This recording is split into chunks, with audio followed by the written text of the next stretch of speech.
Hay 24 tronos alrededor del trono de Dios, 24 coronas de oro brillando en la eternidad, 24 seres vestidos de blanco que sostienen en sus manos las oraciones de millones de almas. Nadie en 2000 años ha podido descifrar con certeza quiénes son. Ángeles con secretos antiguos o humanos que ya conquistaron lo imposible. Esta noche el velo se rasga y lo que descubras cambiará para siempre tu forma de orar, de sufrir y de esperar. Porque si ellos ya están sentados allí, tú también tienes un trono esperándote. Imagina el silencio más absoluto que jamás haya existido. Un silencio tan denso que ni siquiera los ángeles se atreven a romperlo. Juan, el último apóstol vivo, exiliado en una isla de piedra y sal llamada Patmos, está de rodillas. No por elección, por peso. El peso de una visión que ningún profeta antes había contemplado con tanta claridad. Sus ojos ya no ven la celda donde Roma lo encerró. En otra dimensión, el cielo se abre como una herida de luz, y él es absorbido hacia arriba, atravesando capas de realidad que el lenguaje humano apenas puede nombrar. Primero ve el trono, Apocalipsis 4, versículo 2.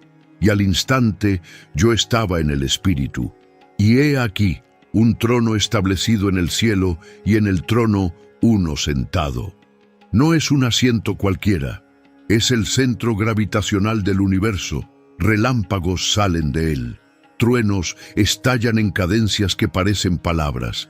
Alrededor, un arco iris de esmeralda, verde como la promesa de vida eterna, rodea al que está sentado. Y entonces, justo cuando el corazón de Juan está a punto de detenerse por la magnificencia, ve algo más. 24 tronos secundarios, no vacíos, ocupados. 24 ancianos sentados en círculo perfecto, como una corte celestial convocada para un juicio que determinará el destino de la historia. Cada uno lleva una túnica blanca que brilla con pureza imposible. Cada uno porta una corona de oro sobre su cabeza, coronas que no son de nacimiento, sino de conquista. Estéfanos las llama el texto griego, guirnaldas del vencedor. Y Juan se pregunta, mientras su respiración se entrecorta, ¿quiénes son estos seres que se sientan tan cerca del Altísimo?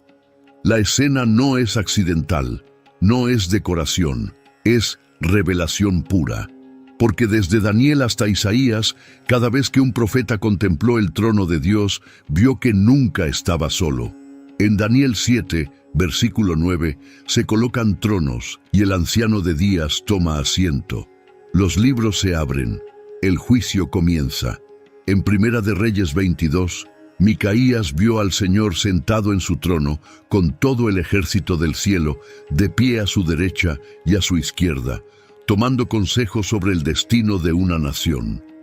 El trono de Dios siempre ha sido una corte activa, donde decisiones que sacuden imperios se pronuncian en voz alta.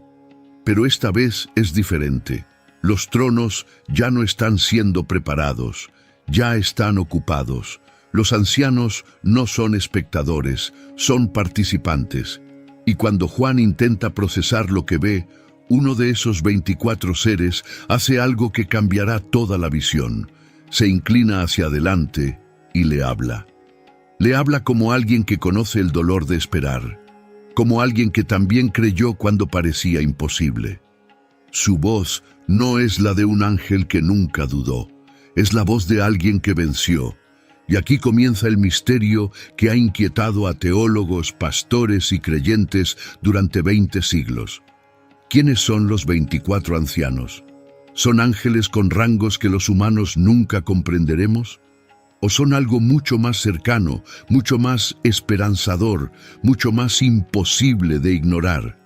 Porque si ellos son lo que la evidencia sugiere, entonces cada oración que susurras en la oscuridad ya está subiendo en copas de oro hacia ese círculo.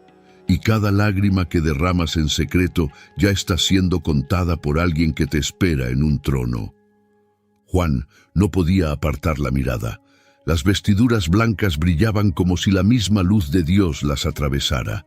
Las coronas reflejaban destellos de relámpagos que salían del trono, y en sus manos los ancianos sostenían algo que haría que todo cobrara sentido: arpas y copas llenas de incienso, no instrumentos decorativos, herramientas de adoración profética y guerra espiritual. Las copas, dice el texto con precisión quirúrgica, son las oraciones de los santos. Tus oraciones, las mías, las de millones que clamaron en secreto, todas allí, tangibles, con peso, con aroma. Y entonces, cuando el cordero que fue inmolado toma el libro sellado, los 24 ancianos caen sobre sus rostros y cantan un cántico nuevo. Sus voces rompen el silencio del cielo con palabras que ningún ángel podría pronunciar con la misma autoridad. Digno eres de tomar el libro y de abrir sus sellos, porque tú fuiste inmolado, y con tu sangre nos has redimido para Dios, de todo linaje y lengua, y pueblo y nación. Nos has redimido, no a ellos, a nosotros. Esa palabra lo cambia todo, porque los ángeles nunca fueron redimidos, nunca cayeron en pecado que necesitara rescate, nunca conocieron la desesperación de estar perdidos, pero estos ancianos cantan desde dentro de la historia de salvación, y si ellos fueron redimidos, entonces no son seres que siempre estuvieron en el cielo, son humanos que llegaron allí, conquistadores que vencieron, fieles que resistieron hasta que sus coronas fueron colocadas sobre sus cabezas. El misterio se espesa como niebla sagrada, porque si son humanos, ¿cómo están ya sentados cuando la resurrección general aún no ha ocurrido? Si son ángeles, ¿por qué llevan coronas prometidas solo a los que vencen por fe? Y si son símbolos, ¿por qué hablan, se mueven, interpretan y adoran con tanta personalidad? La pregunta persigue cada versículo de Apocalipsis, y la respuesta, cuando finalmente emerge de entre las sombras del texto, no solo revelará quiénes son ellos, revelará quién estás llamado a ser tú. Hay números en la Escritura que son accidentales, y hay números que son arquitectura. 24 no es decoración, es un código que David escribió 1000 años antes de que Juan lo viera brillar en el cielo. Y para entender quiénes son estos ancianos, primero debemos descifrar por qué son exactamente 24. David enfrentó una pregunta imposible cuando diseñó el templo. ¿Cómo podría la adoración nunca cesar delante del Señor? El pueblo de Dios no podía cantar sin descanso. Los sacerdotes no podían servir sin dormir, pero Dios es eterno y su trono jamás duerme. Así que David hizo algo brillante. Contó, organizó, dividió el sacerdocio en 24 turnos. Primera de Crónicas 24 los nombra uno por uno, una lista completa de linajes sacerdotales. Cada grupo llevaba el peso de una familia. Cada uno tomaba su turno en la obra santa. Cuando una guardia terminaba, comenzaba la siguiente, y así el servicio continuaba sin interrupción, día tras día, año tras año. No se detuvo con los sacerdotes, también organizó a los cantores en 24 divisiones. Primera de Crónicas 25 los describe con arpas, salterios y címbalos, entrenados para profetizar mediante la música. No eran músicos casuales, eran profetas con instrumentos en las manos, convirtiendo melodía en revelación. Imagina el amanecer en las puertas del templo, una línea de sacerdotes saliendo mientras otra entra, las manos ya sobre las cuerdas, las voces ya afinadas. El sonido de adoración jamás se apagaba en el templo. 24 no era arbitrario. Era la totalidad del servicio sacerdotal ordenado, el sistema mediante el cual la alabanza del cielo se reflejaba en la tierra. Ahora mira a Juan en Apocalipsis. 24 ancianos entronizados y coronados. No está viendo numerología vacía, está contemplando el ciclo sacerdotal llevado a su plenitud. Un servicio continuo perfeccionado en el cielo. 24 ancianos con arpas en sus manos, los mismos instrumentos que David confió a los cantores del templo. En tiempos de Juan, las arpas no eran acordes de fondo. Pertenecían a la adoración profética, cuerdas pulsadas en patrones que convertían la oración en proclamación. Lo que el templo empezó en ciclos, Apocalipsis lo muestra sin fin en el consejo del cielo. Los ancianos no llevan utilería, llevan la identidad de un sacerdocio eterno. 24 indica servicio ordenado. El número es una lista, las arpas son credenciales, y cuando los lectores de Juan oían ese número, no pensaban en matemáticas, pensaban en liturgia, en rotaciones que nunca fallaban, en adoración que nunca dormía. Pero hay algo más profundo aún. Algunos han señalado que 24 también puede representar 12 tribus de Israel más 12 apóstoles. 12 más 12. El antiguo pacto y el nuevo pacto unidos en un solo círculo. Y Apocalipsis 21 lo confirma. La Nueva Jerusalén desciende con 12 puertas nombradas por las tribus de Israel y 12 cimientos nombrados por los apóstoles. 12 y 12 aparecen otra vez, no como abstracciones, sino como nombres, como personas, como historia grabada en los muros de la ciudad eterna. Si la ciudad lleva nombres, ¿por qué el consejo alrededor del trono sería menos personal? Los ancianos están donde la visión lo exige, como un sacerdocio real ya entronizado, representantes vivos de los redimidos. Símbolo y persona no son enemigos aquí. El número toca la melodía de Israel y los apóstoles juntos, pero las coronas y vestiduras nos dicen que estas son vidas probadas, recompensadas, entronizadas. Nunca se te dijo con tanta claridad. 24 no es trivia, es testimonio. Es la suma del servicio ordenado de Israel, sacerdotes y cantores juntos, sus rotaciones colapsando en un solo círculo eterno. Cuando Juan vio ese número brillar en coronas de oro, no estaba viendo decoración celestial, estaba viendo promesa cumplida. El patrón que David estableció en sombra ahora resplandecía en gloria. El templo terrenal había sido solo el ensayo. Esto era la sinfonía completa. Y aquí está la pregunta que debe perseguirte. Si Dios enseñó a Israel a cantar y servir en rotaciones, ¿qué significa que el cielo se muestre con el círculo ya completo, las arpas ya afinadas, las copas ya en sus manos? ¿Es acaso una señal de que el servicio que comenzó en la tierra ya está perfeccionado en lo alto? Y si es así, ¿qué lugar tienes tú en ese coro eterno? Porque 24 no es el final del misterio, es solo el comienzo. Ahora debemos mirar más de cerca lo que visten esos ancianos y lo que reposa sobre sus cabezas, porque la ropa y las coronas en Apocalipsis nunca, jamás pertenecen a los ángeles.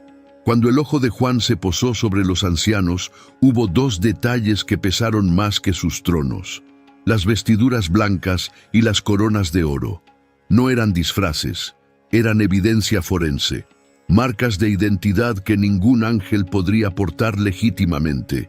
Y si sigues el rastro de esas vestiduras a través de Apocalipsis, llegarás a una conclusión imposible de evitar. Apocalipsis ya había dicho a las iglesias quiénes vestirían de blanco.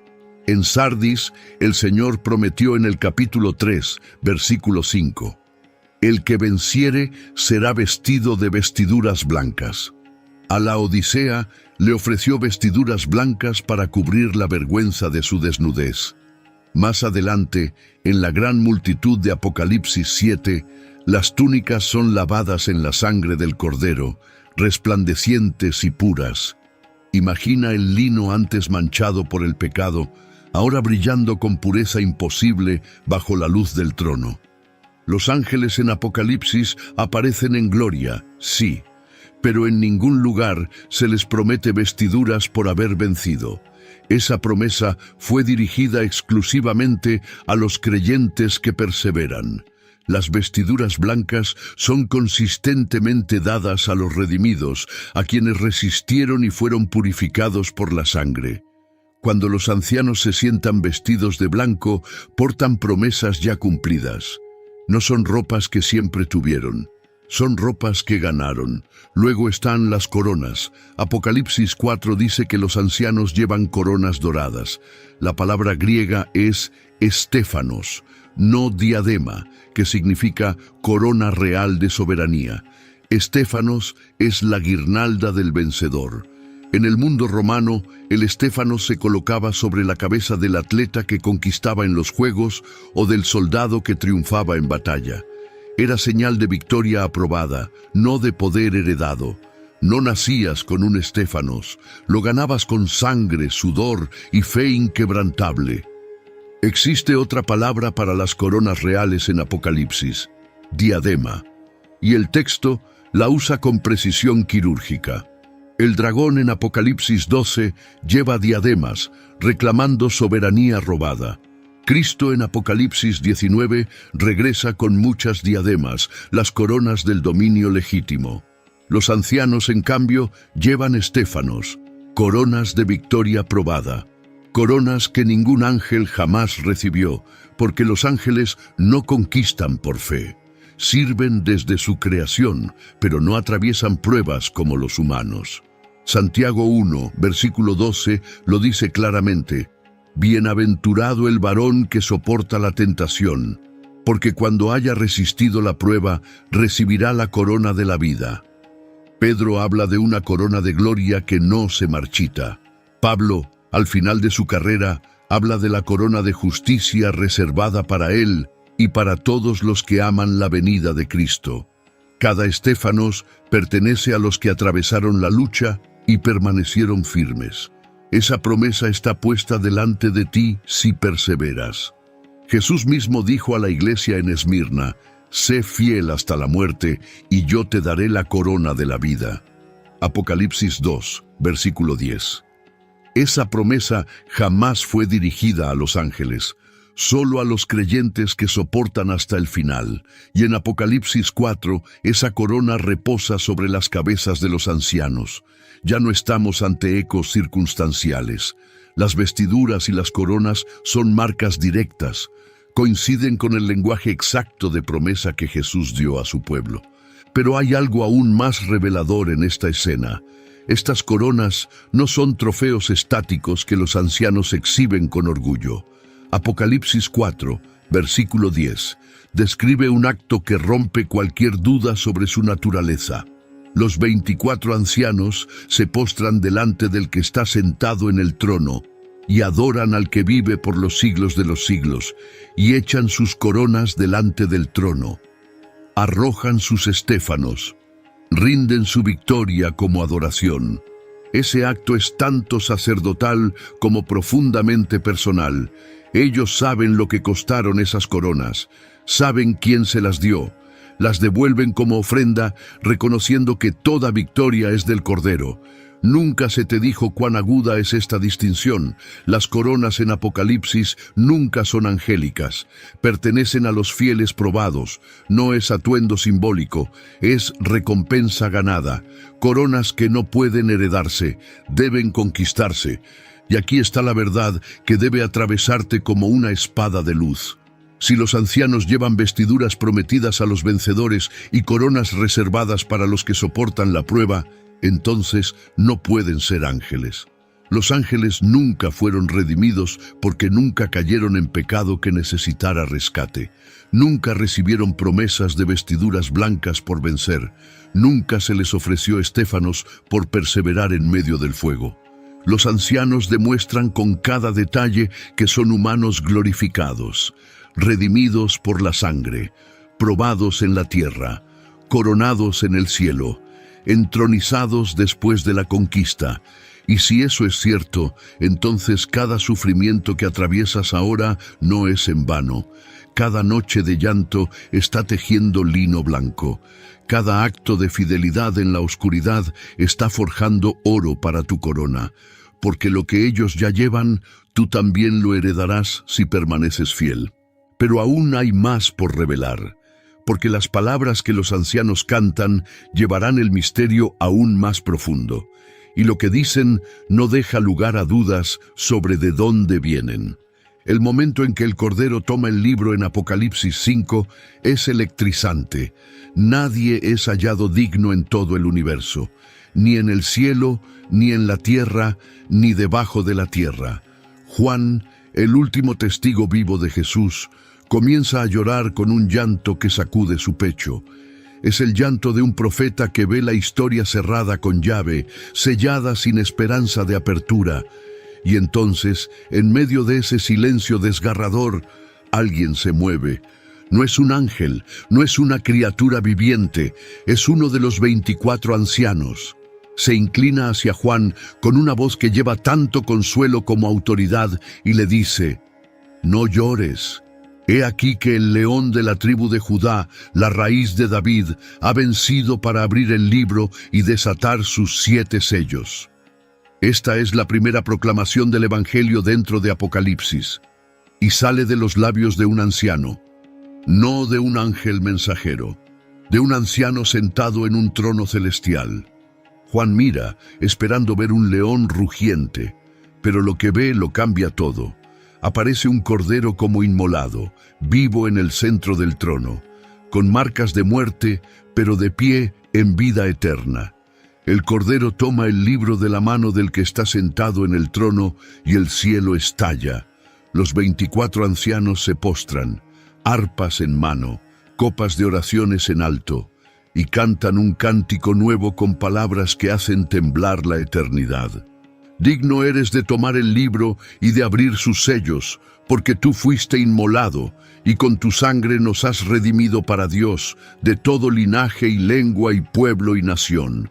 Y nos has hecho para nuestro Dios reyes y sacerdotes, y reinaremos sobre la tierra. Apocalipsis 5, versículos 9 y 10. Lee esas palabras otra vez. Despacio. Nos has redimido, nos has hecho, reinaremos. Ese pronombre lo cambia absolutamente todo, porque los ángeles nunca fueron redimidos, nunca cayeron en pecado que necesitara rescate, nunca conocieron la desesperación de estar perdidos, la vergüenza del fracaso, el peso de la culpa. Los ángeles sirven desde su creación en obediencia perfecta o en rebelión total. Pero estos ancianos cantan desde dentro de la historia de salvación. Su canto no es observación, es testimonio personal. Hablan como aquellos que fueron comprados con precio, rescatados de la oscuridad, levantados del polvo. Ahora bien, algunos manuscritos antiguos tienen una variación textual aquí. En algunos, el pronombre dice nos, en otros dice ellos. Redimiste a ellos, hiciste de ellos reyes y sacerdotes. Y aquí es donde la mayoría de los maestros se detienen y dicen: «¿Ves? Son ángeles cantando por otros». Pero esa conclusión es apresurada, porque incluso si el pronombre dice ellos, el contenido del canto no cambia. El tema sigue siendo la redención humana. El Cordero es alabado por rescatar personas de toda tribu, lengua, pueblo y nación.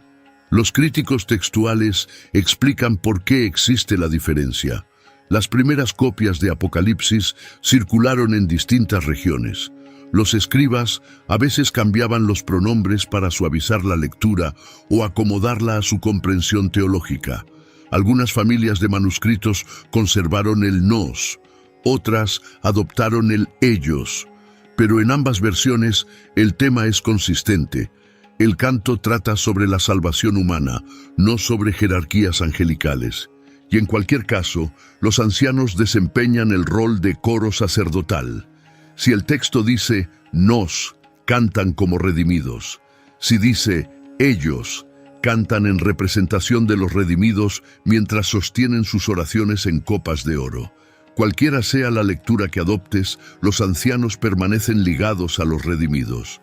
Nunca separados de ellos, nunca distantes, siempre unidos a la misma historia de rescate. Es aquí donde el detalle que muchos ignoran en realidad fortalece el argumento. La variación textual no diluye el perfil de los ancianos, lo afila como un bisturí. Si los ancianos se incluyen a sí mismos en el canto, son sacerdotes redimidos, entronizados en el cielo. si cantan por otros, actúan como intercesores. Un rol que la Escritura reserva para sacerdotes, no para ángeles. Los ángeles son mensajeros y guerreros. Los sacerdotes son mediadores e intercesores. Ambas lecturas llevan al mismo punto. Los ancianos están unidos a los redimidos. Pertenecen al mismo pueblo. Comparten la misma historia. Y eso significa que no son observadores celestiales que nunca conocieron el dolor humano. Son vencedores que atravesaron el mismo fuego que tú estás atravesando ahora. Lloraron las mismas lágrimas, gritaron las mismas preguntas a un cielo que parecía cerrado, y ahora están sentados, coronados, cantando que valió la pena. El canto no es alabanza abstracta, es adoración dirigida a un pueblo comprado por el Cordero, con cada oración subiendo desde las copas que los ancianos cargan. La única pregunta que queda es si esas palabras se cantan desde dentro de la historia o desde fuera. De cualquier forma, pertenecen al mismo consejo sacerdotal. Son parte del mismo destino prometido. Y eso debe hacerte temblar con esperanza.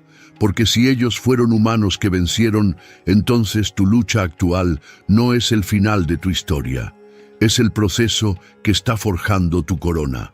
Cada tentación resistida, cada perdón otorgado cuando el rencor parecía más justo, cada acto de fe cuando la lógica gritaba que abandonaras.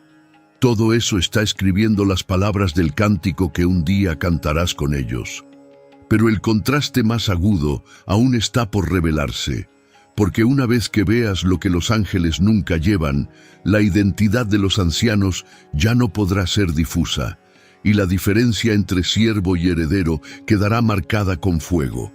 Una sola palabra griega separa a los siervos de los herederos, y esa palabra es estéfanos.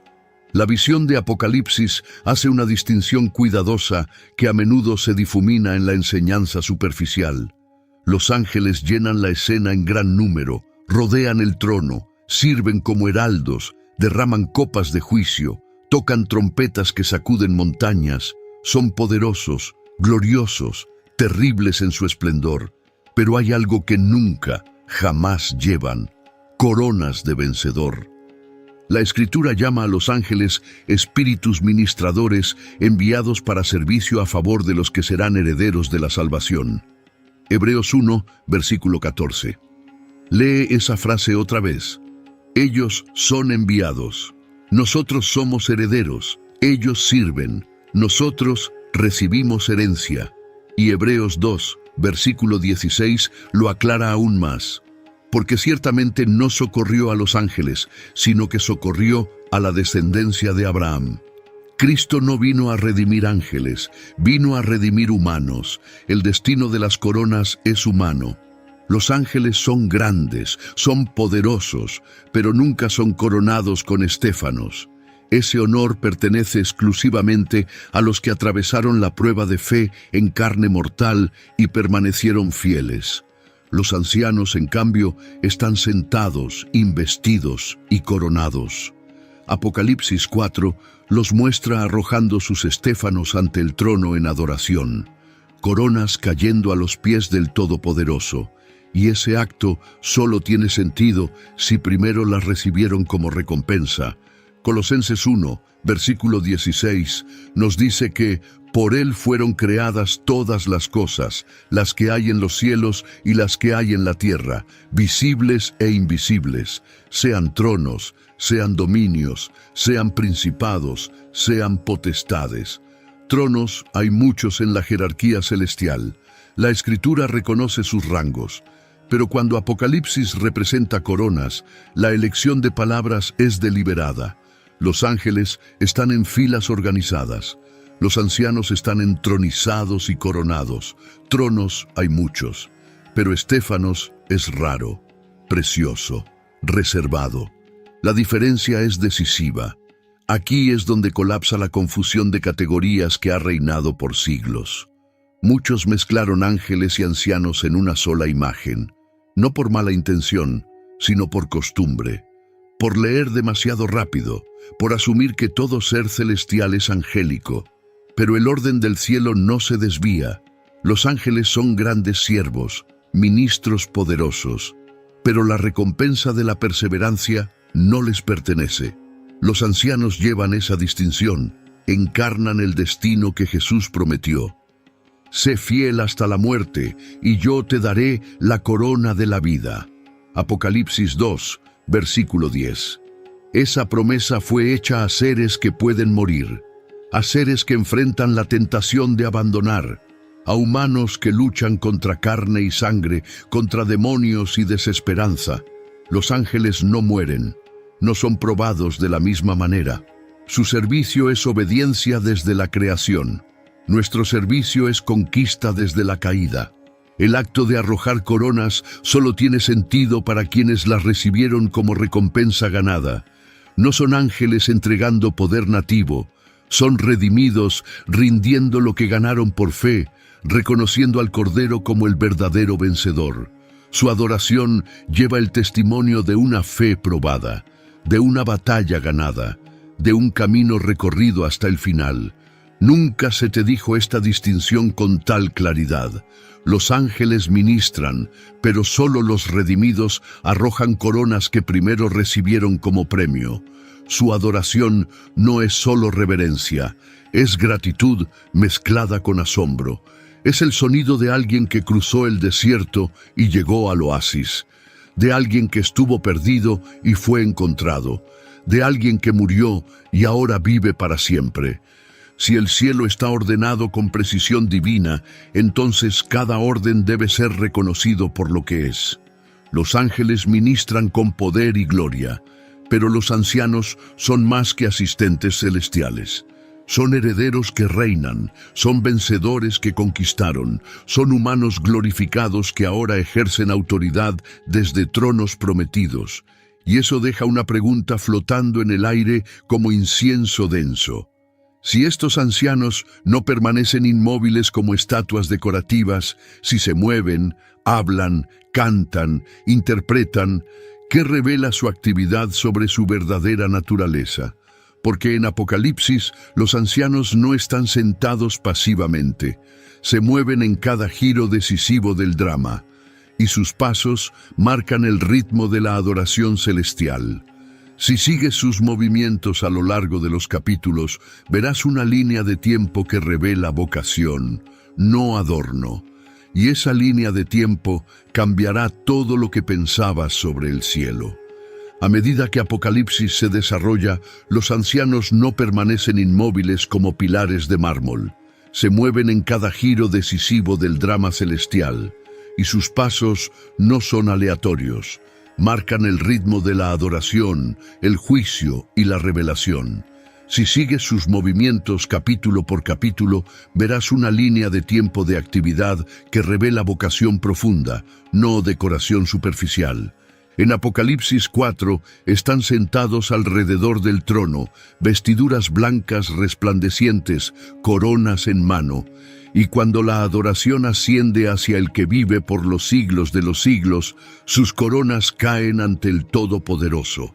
Su primer movimiento registrado es rendición, no aferramiento, no exhibición de poder, rendición total.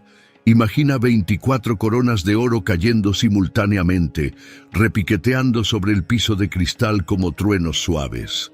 Ese sonido es el himno de la humildad victoriosa.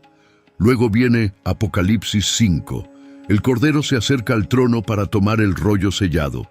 Los ancianos caen nuevamente, pero esta vez no solo arrojan coronas, tienen arpas en mano y copas de oraciones elevadas. Un cántico nuevo estalla de sus gargantas, sus voces interpretan la redención mientras ocurre en tiempo real. No observan pasivamente desde la distancia, cantan el significado al aire, cada caída es evidencia, viven dentro de la visión, no fuera de ella. En Apocalipsis 7, la escena cambia. Aparece una multitud innumerable con vestiduras blancas y uno de los ancianos habla directamente con Juan. Hace una pregunta. Estos que están vestidos de túnicas blancas, ¿quiénes son y de dónde han venido?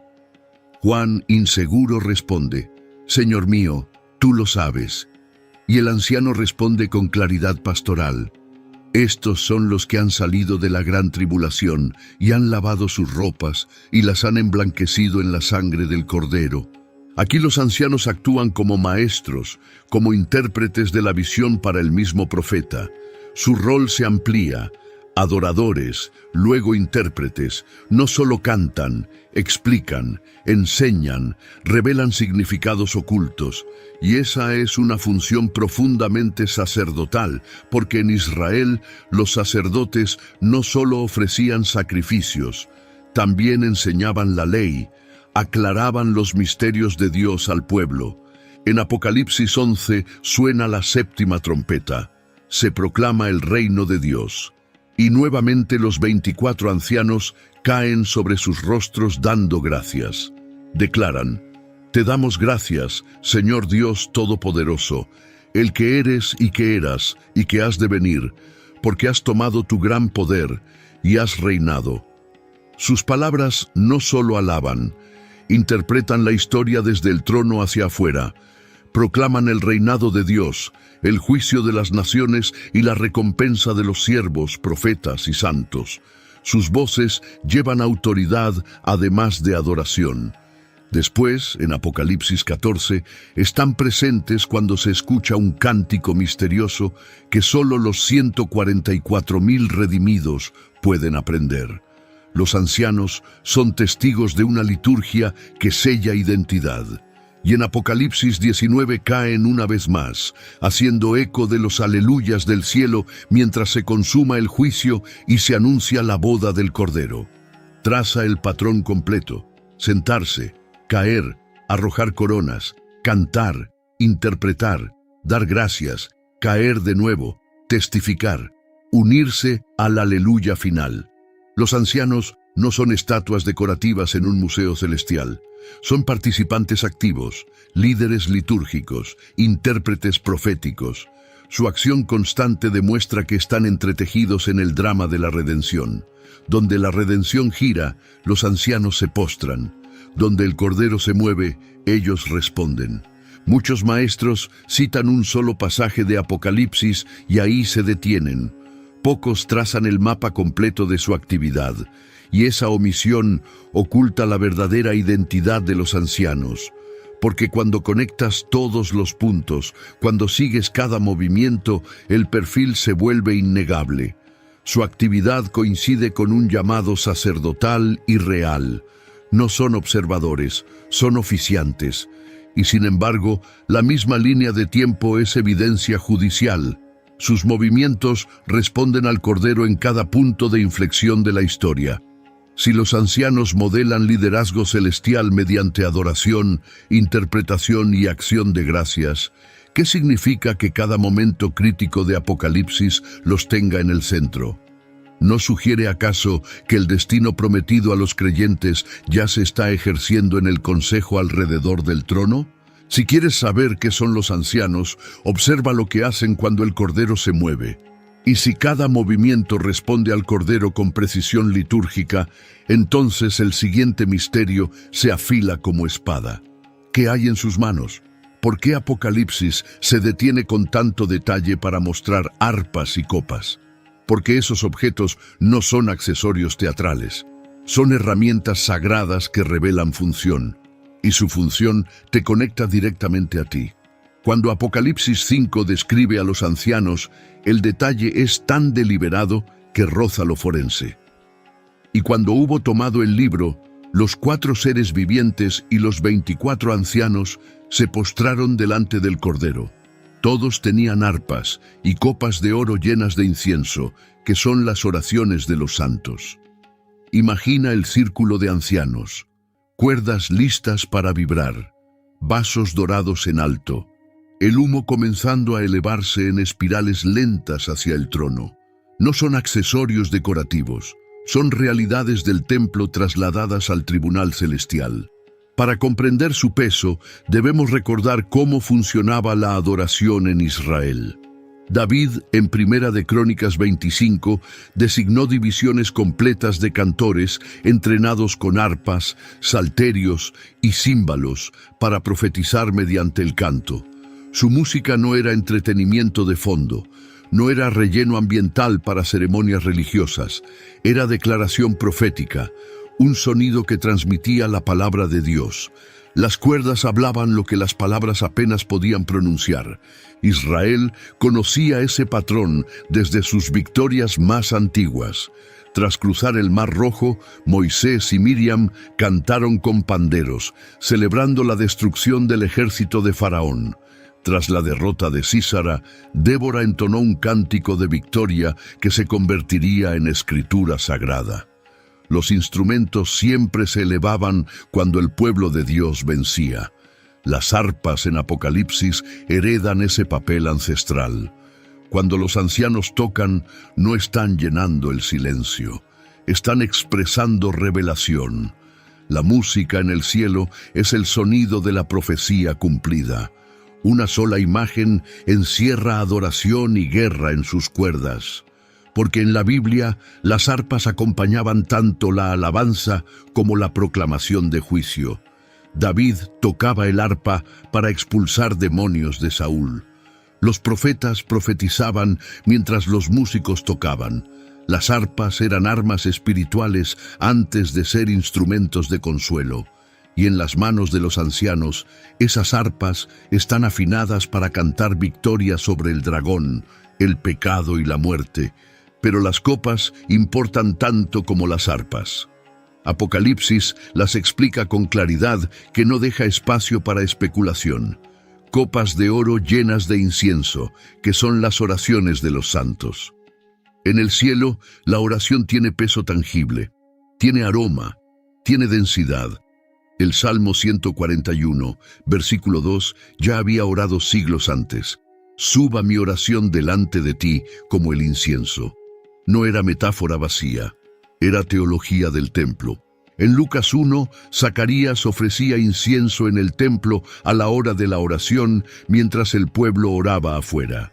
El incienso que subía era el signo visible de la oración ascendiendo. Ahora, en la corte celestial, los ancianos sostienen esa realidad sin velo. Tus oraciones tienen peso, tienen aroma que llena el trono. Apocalipsis 8 amplía la imagen. Un ángel añade incienso a las oraciones de todos los santos sobre el altar de oro ante el trono. El humo sube ante Dios. Luego fuego del altar es arrojado a la tierra. La liturgia en el cielo da forma a la historia en la tierra. Y los ancianos están en esa cadena sacerdotal, sosteniendo copas llenas de tus oraciones. Esta es la precisión del templo llevada al futuro glorioso. Instrumentos para profetizar, copas para interceder. La música y el incienso no son decoración en Apocalipsis, son vocación activa. Los ancianos son líderes sacerdotales con las manos llenas de lo que una vez llenó el templo de Salomón. Lo que los sacerdotes llevaban en sombra, ellos lo llevan ahora en la luz del trono. Muchos pasan por alto estos detalles como si fueran adornos poéticos en la visión de Juan. Pero Apocalipsis te dice exactamente qué son con lenguaje preciso y medido. Y una vez lo ves, la imagen se aclara hasta volverse ineludible. Los ancianos no son ornamento celestial. Son sacerdotes funcionando en la liturgia del cielo. Son intercesores con copas que cargan tu clamor. Ahora bien, si tus oraciones suben como incienso tangible, ¿ves cuán personal es esto? Las copas en sus manos cargan los clamores de los fieles. El cielo los considera materiales, no etéreos. Nunca se te dijo cuán material es realmente tu oración. El cielo la mide, la guarda en recipientes de oro, y luego la derrama de nuevo sobre la tierra como fuego de juicio o como respuesta de misericordia. Si tu oración es incienso en las copas de los ancianos, entonces tu voz ya forma parte de la liturgia celestial. Ya estás conectado a ese círculo sagrado. Cada súplica susurrada en la oscuridad, cada grito silencioso en medio del dolor, cada gracias pronunciado con lágrimas, todo eso sube, todo eso es recogido, todo eso tiene un lugar en las manos de aquellos que están sentados cerca del trono. ¿No cambia eso tu manera de verte dentro de esta historia? No eres un espectador distante esperando que el cielo haga algo. Eres parte activa de la liturgia que mueve la mano de Dios. Tu oración tiene peso en copas de oro, y los ancianos la elevan ante el Cordero mientras cantan tu redención. Pero aún queda una pregunta más profunda que debe ser enfrentada. Si la música y el incienso ya dan forma a la adoración en el cielo, ¿qué significa que uno de los ancianos dé un paso al frente para interpretar la visión a Juan? Ya los hemos visto cantar, postrarse y ofrecer oraciones. Pero cuando un anciano habla directamente, ¿es la voz de un ángel mensajero o la voz de un sacerdote maestro? Esa pregunta no puede ser evitada, y la respuesta revelará el carácter sacerdotal de estos seres con claridad final. En Apocalipsis 7, Juan ve una multitud que nadie podía contar, de todas las naciones, tribus, pueblos y lenguas, vestida de túnicas blancas, de pie ante el trono y el Cordero. Su adoración ruge como trueno interminable. Sus túnicas resplandecen, lavadas en sangre que paradójicamente las volvió más blancas que la nieve. Pero entonces sucede algo inusual que rompe el patrón de la visión. Uno de los ancianos se vuelve y habla directamente con Juan. Imagina el estruendo de la adoración aún resonando en el aire, las voces de millones entrelazadas y un anciano inclinándose hacia adelante, rompiendo la cuarta pared de la visión para cuestionar al profeta. Estos que están vestidos de ropas blancas, ¿quiénes son y de dónde han venido? Y Juan, inseguro ante la pregunta, responde con humildad: Señor, tú lo sabes. El anciano responde con claridad pastoral que lleva tanto consuelo como revelación. Amazon presents Jeff versus Taco Truck Salsa. Whether it's Verde, Roja, or the orange one. For Jeff, trying any salsa is like playing Russian roulette with a flamethrower. Luckily, Jeff saved with Amazon and stocked up on antacids, ginger tea, and milk. Habanero? More like habanero, yes. Save the everyday with Amazon. Estos son los que han salido de la gran tribulación y han lavado sus ropas y las han emblanquecido en la sangre del Cordero. Por esto están delante del trono de Dios y le sirven día y noche en su templo, y el que está sentado sobre el trono extenderá su tabernáculo sobre ellos. Aquí es donde muchos asumen automáticamente que se trata de un ángel. La objeción es real y debe ser enfrentada con honestidad. En los escritos apocalípticos judíos, los guías intérpretes suelen ser ángeles. En el libro de Daniel, Gabriel explica las visiones. En Zacarías, un ángel interpreta los símbolos. Y en otros textos apocalípticos del período del Segundo Templo, los seres angélicos funcionan como maestros celestiales. Pero la objeción, aunque real, no es fatal, porque también los sacerdotes interpretan en la Escritura. Los levitas explicaban la ley al pueblo en tiempos de Nehemías. Los profetas interpretaban visiones de juicio y restauración. Los sacerdotes se colocaban entre el texto sagrado y la asamblea, aclarando su significado. Explicar la adoración y revelar el destino de los fieles es en sí un acto profundamente sacerdotal. Observa cómo interpreta el anciano. Su explicación no es táctica militar ni revelación de secretos cósmicos. No revela misterios sobre las estrellas, los tiempos del fin o las potencias de las tinieblas. Señala directamente a la redención, a las túnicas lavadas en la sangre del Cordero, a la promesa de refugio bajo el tabernáculo de Dios, a pasto verde y agua viva. Su voz no es especulación apocalíptica, es consuelo pastoral, es interpretación sacerdotal, adoración traducida en esperanza, promesa explicada a un profeta confundido, y eso encaja perfectamente con todo lo que hemos visto sobre los ancianos. No actúan fuera de su identidad al hablar, están cumpliendo su vocación, Un sacerdote rey coronado en la liturgia celestial es precisamente quien debe nombrar a la multitud redimida y proclamar la protección del Cordero. Sus palabras encajan con el patrón completo de cada acción que hemos seguido a través de Apocalipsis: adoración, intercesión, interpretación, proclamación. Los ancianos no solo se postran y cantan en silencio místico, también enseñan. Abren la boca en la corte celestial para explicar el significado de lo que Juan ve. Y esa es una función reservada para aquellos que conocen la historia desde dentro. Los sacerdotes no solo cantan, enseñan la diferencia entre lo santo y lo profano, entre lo limpio y lo inmundo, entre los que perecen y los que son salvos. Y aquí, uno de los ancianos cumple exactamente ese rol. Distingue a la multitud, explica su origen, revela su destino. Todo con la voz de alguien que conoce el camino porque lo recorrió. Si nunca se te dijo esto antes, considera lo que significa. Los ancianos no solo participan en adoración litúrgica, también enseñan verdades redentoras. Sus palabras tienen peso doctrinal. Y si sus palabras son verdaderas en el cielo, ¿cuánto peso deberían tener para nosotros en la tierra?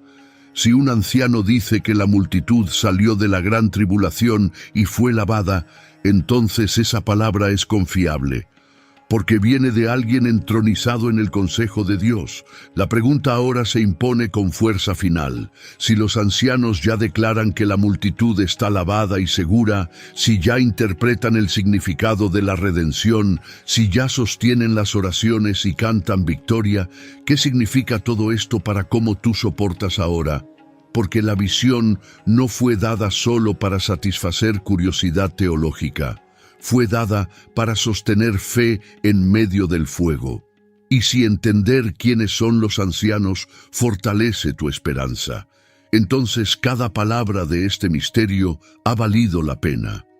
La pregunta se impone con fuerza imposible de ignorar.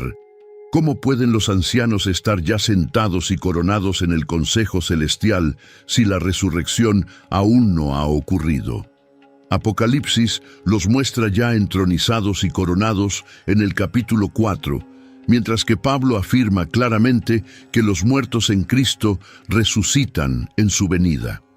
Primera de Tesalonicenses 4, versículos 16 y 17 lo dicen explícitamente. Imagínalo. Tronos ya ocupados, coronas ya brillando, mientras la iglesia en la tierra aún espera la resurrección final. Muchos se detienen aquí y concluyen apresurada que los ancianos deben ser angélicos, porque solo eso resolvería la paradoja del tiempo. Pero la visión misma no permite ese atajo fácil. Los detalles acumulados, las vestiduras prometidas, las coronas de vencedor, el cántico de redención, son demasiado específicos, demasiado humanos. Así que debemos enfrentar la objeción con honestidad y explorar 3 caminos posibles que preservan la identidad de los ancianos. El primero es la lectura pretribulacional.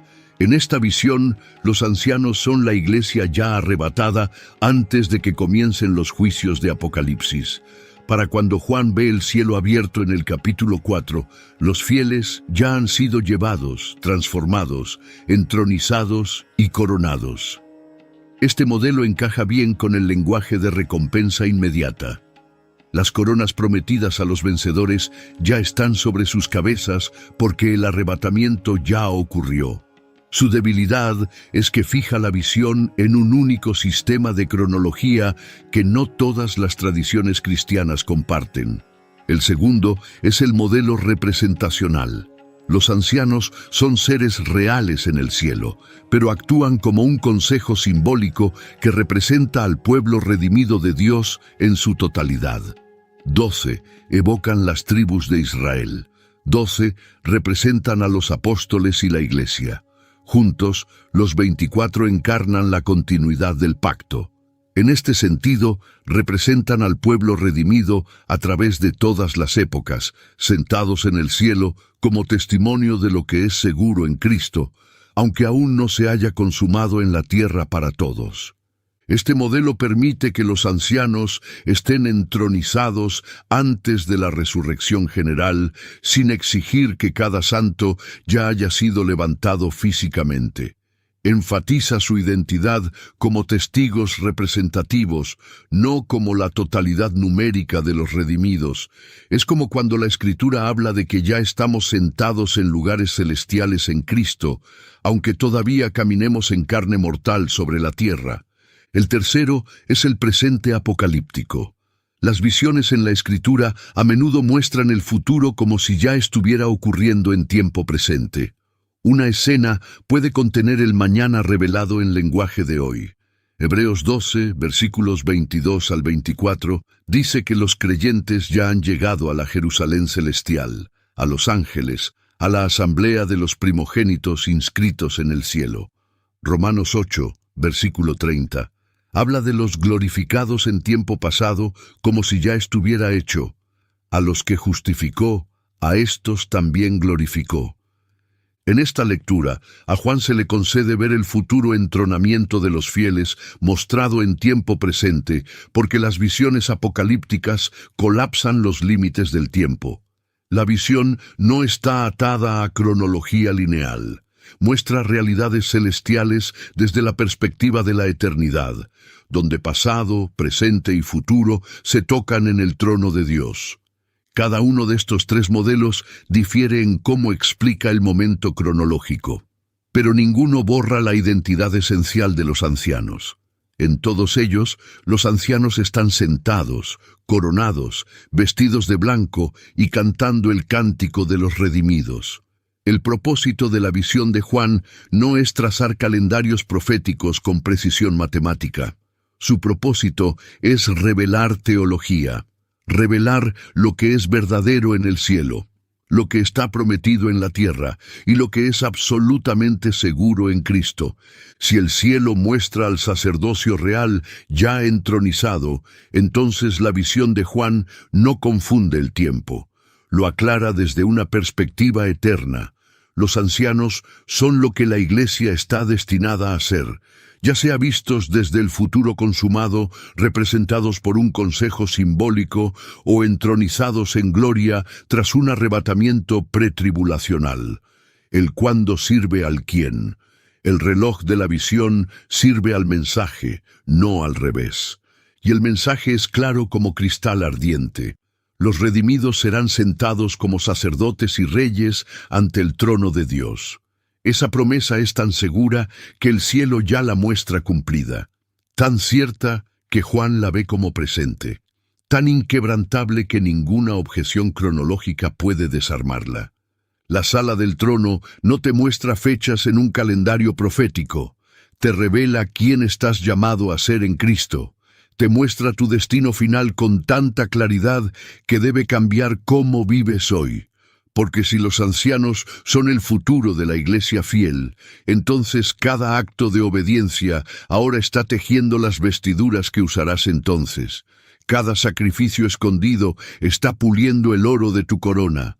Cada oración que parece no respondida está llenando una copa que será derramada en el momento perfecto. Mucho antes de que Juan escribiera Apocalipsis, los textos judíos del período del Segundo Templo ya soñaban con una liturgia estructurada en el cielo. Y ese trasfondo cultural aclara aún más por qué los ancianos no son una innovación extraña, sino el cumplimiento de una esperanza antigua, ahora reorientada, transformada y cristalizada alrededor del Cordero que está en el centro del trono.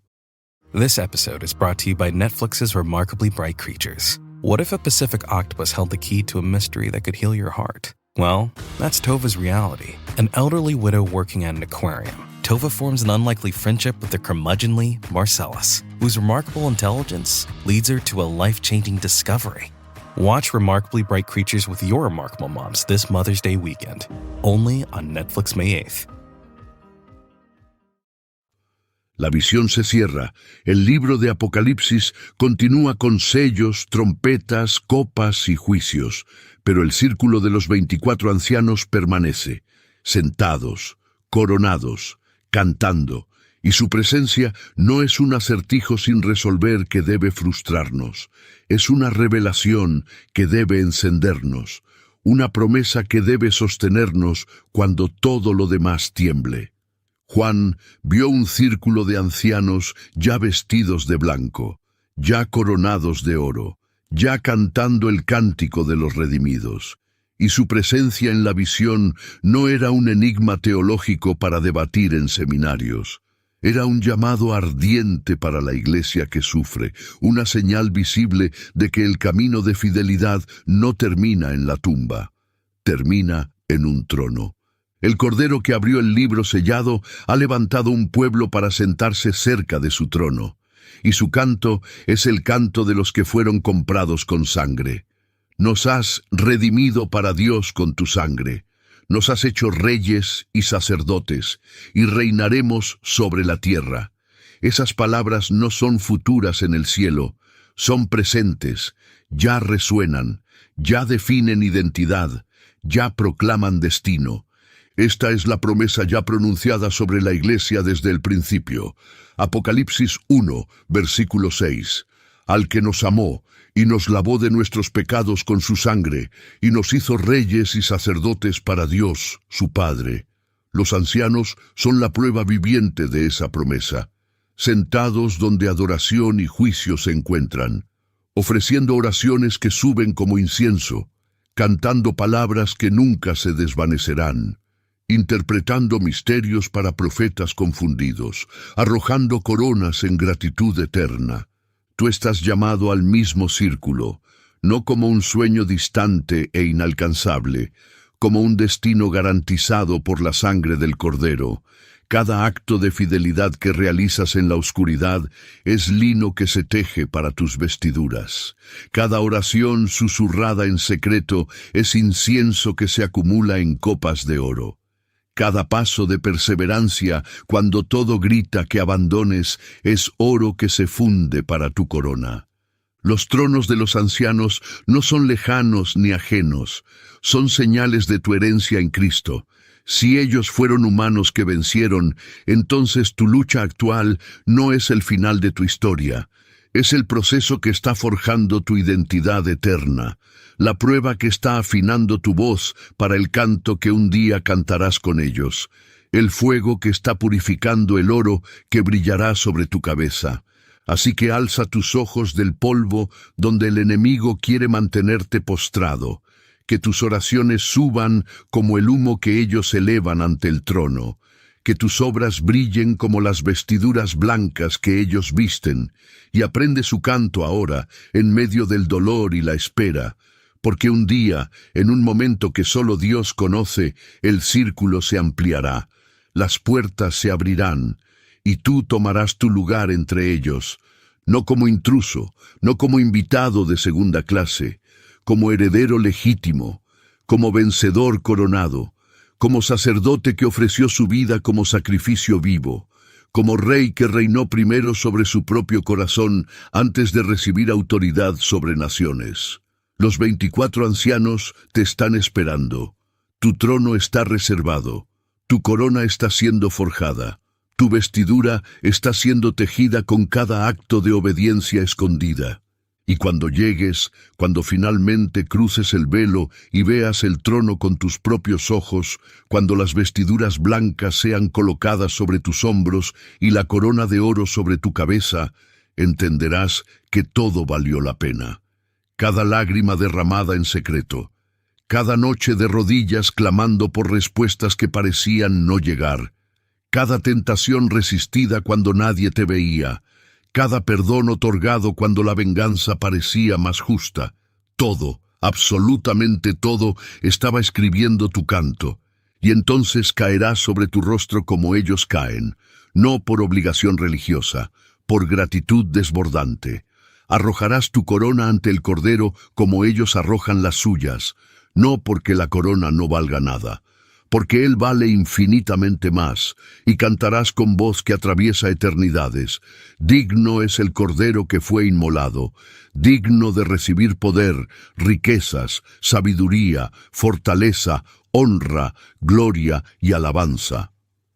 Si este viaje por el misterio de los 24 ancianos despertó algo profundo en tu espíritu, no dejes que se pierda en el ruido del mundo. Aún hay más susurros escondidos en las páginas de la Escritura, esperando ser descubiertos por corazones hambrientos. Quédate con nosotros, escucha más de cerca, y sigue caminando este camino estrecho entre el trueno de la revelación y el silencio de la adoración. Porque los ancianos ya están cantando, las copas ya están llenas, los tronos ya están preparados, y tu nombre ya está escrito en el libro de la vida del Cordero. Ahora solo falta una cosa: que permanezcas fiel hasta el fin, que resistas cuando la tormenta ruge, que creas cuando el cielo parece cerrado, que adores cuando la oscuridad intenta silenciarte. Hazlo, y un día, muy pronto, te sentarás entre ellos. Los 24 ancianos ya no serán un misterio teológico que estudias desde lejos. Serán tus compañeros de trono, tu familia eterna, y juntos, en un círculo que nunca se rompe, cantarán la gloria del Cordero por los siglos de los siglos. Amén. Escribe en los comentarios: esperaré mi corona.